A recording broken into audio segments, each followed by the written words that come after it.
Today we'll be hearing from Staci Stallings, retired Master Police Officer from the Longmont Police Department in Colorado. She served as a school resource officer at Silver Creek High School for 8 years.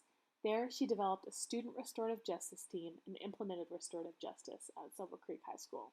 She also provided training for campus supervisors and the school district on restorative conversations. Let's hear about her experience. Staci, thank you so much for joining me today and having this conversation about SROs and the work that you're doing in our communities. So just to start off, would you be able to share your name, your role, and how you've used restorative practices? Yes, I am Staci Stallings. I'm a retired Master Police Officer now, as of a couple of months ago. And I worked with Longmont Police Department in Longmont, Colorado. And I was the school resource officer at Silver Creek High School in Longmont. I kind of introduced restorative justice at Silver Creek, and in the process learned more about restorative practices beyond restorative justice. And I was aware of a pilot program that we actually had in Longmont prior to me becoming an SRO at a different high school, at Longmont High School. And that was a 5-year program. So I really can't take hardly any credit, because I looked at that model and that pilot program and thought, that's what I want to do. If I want this, I'm going to have to do it. I'm going to have to be that person because I'm stationed here. This is my beat. This is my little city within a city. And I say that teenage years are like dog years. When something is happening in their lives, it's their whole life. If something happens to them at school, or there's a social issue, or they're victimized, or if they have committed some kind of wrongdoing or committed a crime, it's their whole world. And if we don't resolve that in some way, fairly quickly, it gets brushed under the rug for the next thing. But it's still underlying. We all know that nothing ever really gets blown off. You know, the harm is still there. They just kind of move on, but it hasn't really resolved inside of them. And so that's why I wanted an in-house model for restorative justice, is so that we could handle. My goal from the beginning was to handle an incident from the time of incident to the time of conference for a restorative justice piece was within 1 to 2 weeks. I would always like to have completed the pre-conference portion within that first week. That's wonderful, Staci. I really appreciated your conversation about the timing of the conference and how important that is because of how teenagers are going through their life kind of day by day, and nothing is brushed under the rug. And so my question for you is, with timing being so important and the teenage years being really essential in their development, how has introducing restorative justice impacted these students' development? So the biggest thing that I think is missing, I have seen it, in my opinion, decline over the years, is simply taking responsibility for our actions. To me, it's honorable to take responsibility. Somehow we've lost sight of that. So restorative practices and restorative justice teaches them how to take responsibility. So teaching them how to do that and what outcomes are possible when they do that is so important. So that's one of the primary, I think, skills that we can teach them. They can also learn how to be vulnerable, and that it's okay to do that. That to me is another big part. Problem solving, especially with a student team involved. They get to sit in this circle and there's a problem and we're going to solve it together. this adult over here isn't going to solve it for me. My mom is not even here, so she's not going to solve it for me. That teacher's not going to. They're not here. We're going to solve that as our own community and our. So that kind of is a segue into teaching them how to hold one another accountable as peers, as equals, so that there's no power differential. And communication, healthy and effective communication. And so being able to have a conversation that's productive and healthy, even if it's intense and emotional, can be done. Yeah, all of that learning is essential, especially, I mean, essential for us even. I feel like I could benefit from continually learning and seeing these practices be in place. And you mentioned the student team. I'd love to hear more about what the student team is, what their role is, and how it began. I'll be honest, it was one of the more challenging things. How do I get kids to get involved in this? I'm the police officer in the school. It's not always, there's some kids that don't mind and they maybe even want to be police officers. So it's cool to interact with the cop. Oh my gosh, I got to talk to Officer Stallings today. Oh, I learned this, I learned that. But a lot of times though, it's not cool to talk to the cop. Are they snitching? What are they doing? I mean, our kids that we knew were very law enforcement supportive, that would jump into it. But our other kids that maybe they didn't have the best behavior, maybe they had already had negative experiences with police officers. I want those kids involved too. Well, I started off by reaching out to teachers and asking if they would allow me to have a little time, whether it's 15 minutes or a whole block, to talk to the kids about restorative justice, just so that they could get familiar with the term, and then throw out the invite. If you're interested in participating in this with me, please contact me. Let's talk. Let's see if this is something that you think you would benefit from and enjoy. We have a 4-year program at our high school, and I realize not every school is going to have something like this, but it could be the basketball team, or it could be choir, because I think all of these groups that we have in every school have some component of leadership. And when I was talking to the leadership director, she said, Staci, this is like in perfect alignment with the values of leadership. It's community service oriented. It's being involved and inclusive. It's, stepping up to do more in your community. And so I'm like, great. How can we kind of put these things together? How can we work together? And so there are some kids that are ambassadors in the leadership program. And she's like, I am giving you my ambassador team. That's your team.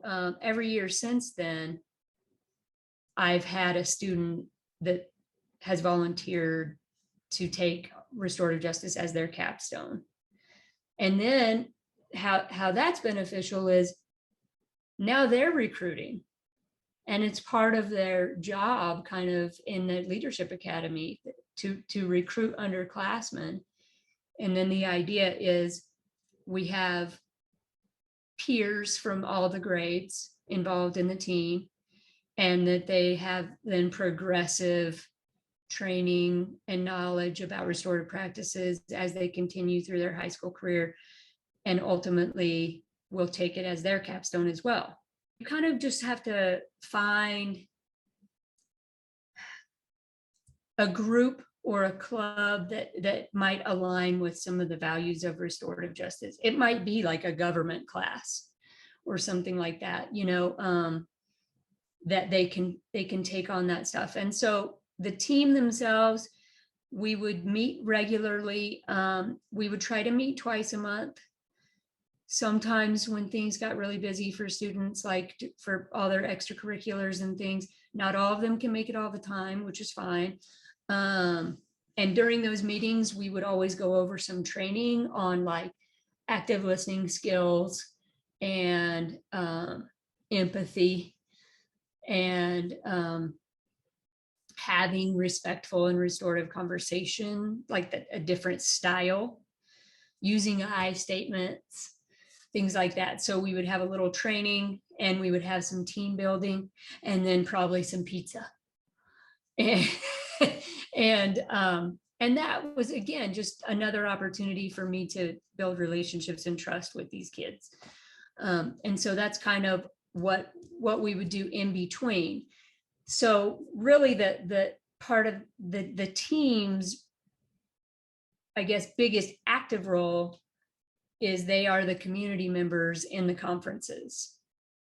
So they speak on, they're the voice of the school community when we have a conference. And so if a student was referred to me, there was an incident and they took responsibility and the harmed party said, yeah, I want to participate, then we would have a restorative justice conference and I would reach out to a student team member or two, ideally, to participate in that and help to build the contract, to brainstorm, repair items and build a contract. That is awesome. That is so awesome to have these students be able to participate, be able to learn all of these important skills and take on this leadership, both in their communities and their schools. And so I'm assuming that folks listening to this are probably like, okay, that sounds wonderful. I want that. How do I get it into my school? So for other SROs, what advice would you give them for implementing, if they're considering implementing restorative practices? The first step, I think, would be to meet with an administrator. I think that most SROs, if they didn't know going in, learned pretty quickly. We were kind of used to the city. Most of us come from patrol. We're kind of used to the city being our house. We take ownership in it. This is our house. We're here to protect it. And we feel that way, but we don't run that household. The administrators run the household. And so keeping them in good graces and pitching this idea to them. First of all, it should be pretty easy because this is probably the best way to avoid the school to prison pipeline. But secondly, if they're willing to work with you, then they can even reduce suspension or eliminate suspension in lieu of restorative justice. So that should increase attendance. And having them sitting in seats in classrooms is going to directly relate to their success. So that kind of segues into my next advice is you can't wing it. I tried it. And I was so confused I'm like, why didn't my conference look like the community conferences I go to? Well, I wasn't pre-conferencing. I wasn't getting the story and preparing the kids for the conference. I didn't even really have enough foundational training myself. Like I was telling you, I was just restorative justice. That was my piece in the past. And so I needed more training, like the facilitator training and the conflict resolution training. And so seek some of that out. I think there's probably a lot of communities now that are offering that kind of thing, even if it's just mediation training, things that are more youth specific or just more appropriate school skill specific training.